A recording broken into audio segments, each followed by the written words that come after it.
let me ask you a very honest question. Is your health and your fitness the first thing to go when life gets a little bit busy, right? When life gets a little bit stressful, work picks up, maybe your boss is being a jerk, is your pattern, if you're honest with yourself, to allow the time to exercise or to have some self-care, meditation, getting adequate sleep, hydrating efficiently without like pounding the caffeine or coffee? What's the first thing that starts to slip when life gets stressful and hectic, right? Now, we live in a culture right now that very much encourages us to be go, go, go. We don't live in a culture that rewards us for self-care, for trying to be the best version of ourselves, to try to refine our physical, emotional, mental, and spiritual health, right? It's more get more done. Productivity is king.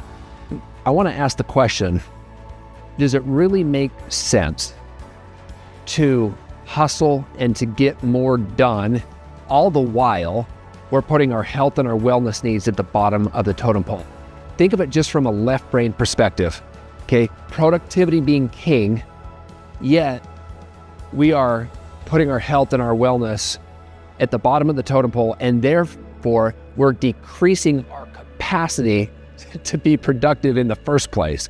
It seems to me to be the ultimate enigma. It's like a paradox that we get trapped in culturally.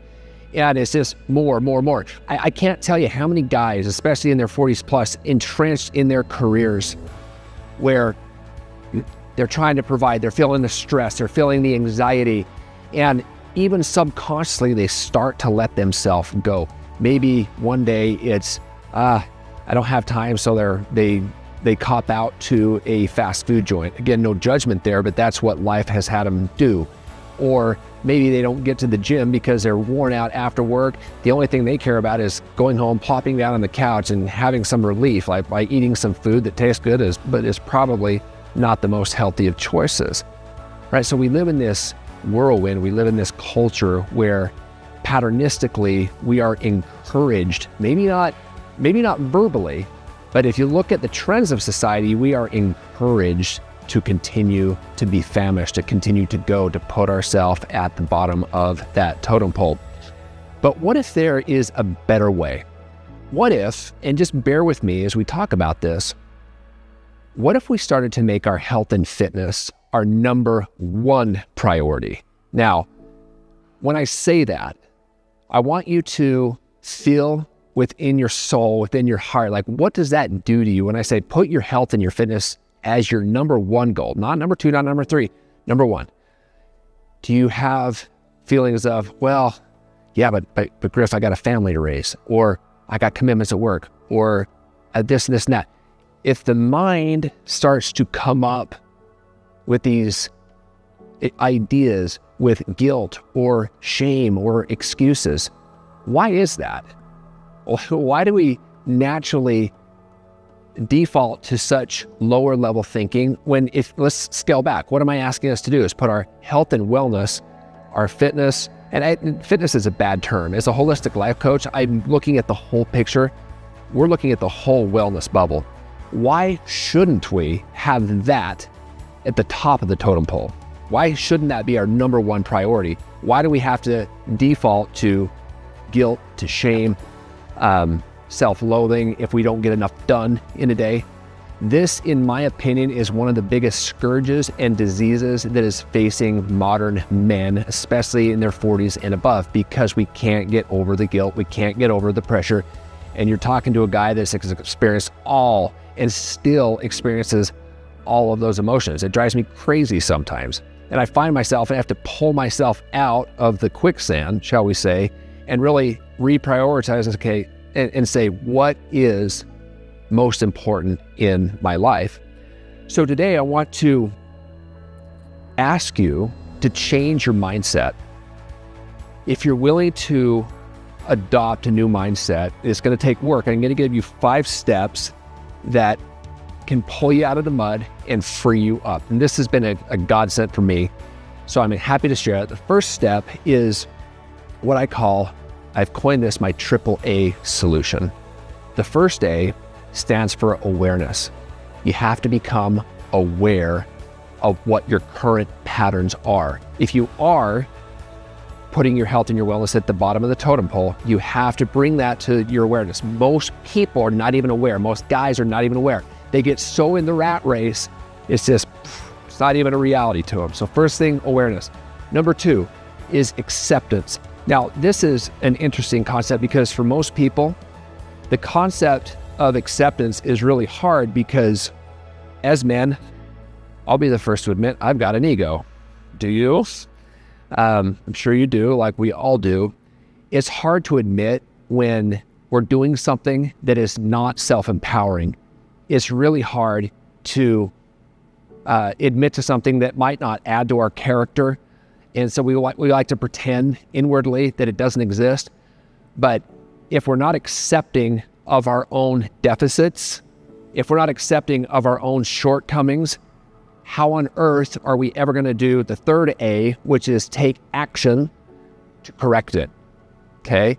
You got to have the awareness. You got to actually accept that it's true in your life.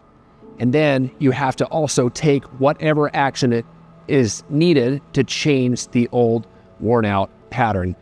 Now, step number two, because we're going to go on that, the last A there, taking action, is set one simple goal at a time.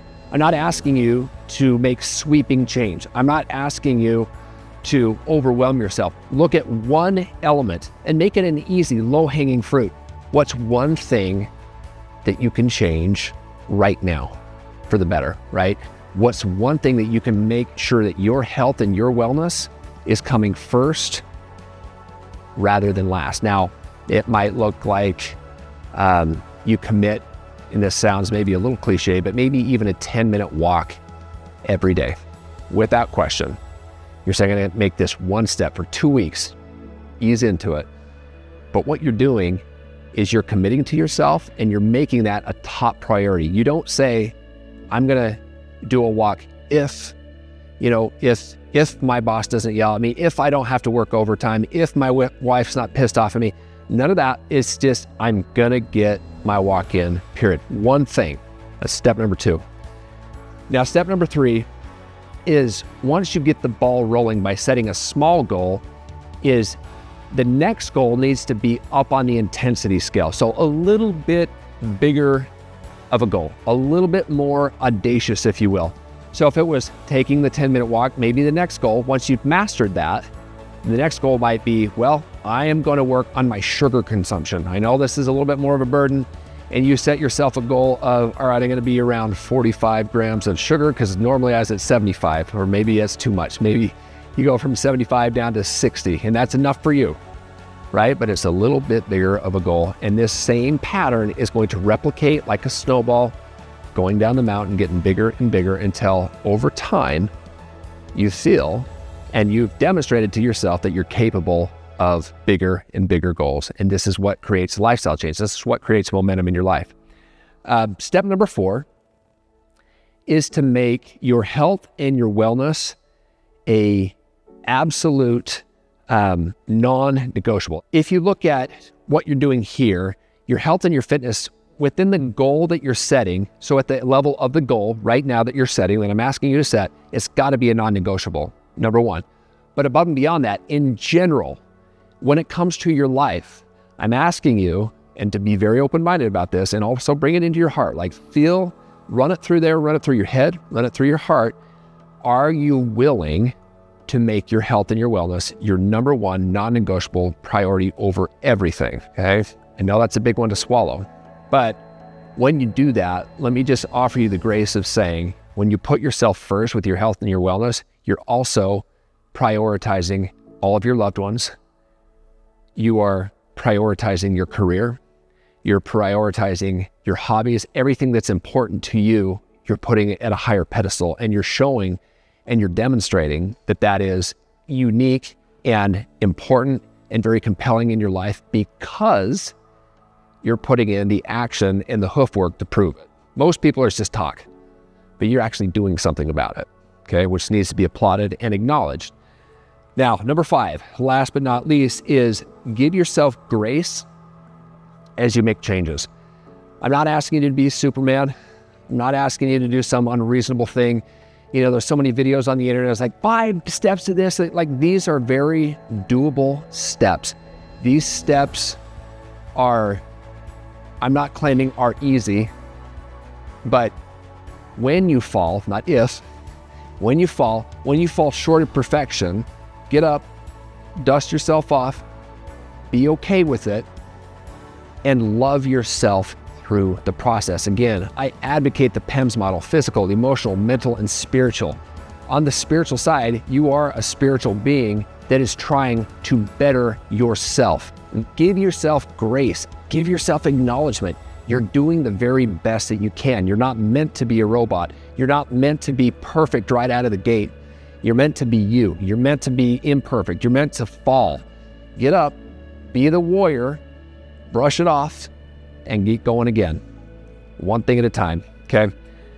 Now, the choice, my friend, is yours.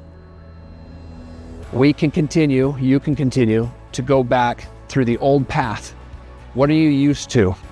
What feels comfortable? What, if you're honest with yourself, is self-sabotaging you? And you can continue to go down that path. Or there's a new path that I presented for you today. And through putting one step in front of the other, focusing on one thing at a time and giving yourself grace throughout the process, it's amazing. And having worked with so many clients for over 20 years now, it is such a rewarding experience. And with myself included, you know, personal change, seeing how this journey of evolution leads us into a life of health and wellness from the PEMS perspective: physical, emotional, mental, and spiritual. That is true wellness. That is the goal. Very, very few people obtain that locus of balance. I'm inviting you to be the next. Thank you for watching, my friends. I appreciate you. Much love extended to you. I will see you in the next video. And always remember, life is good. Take care.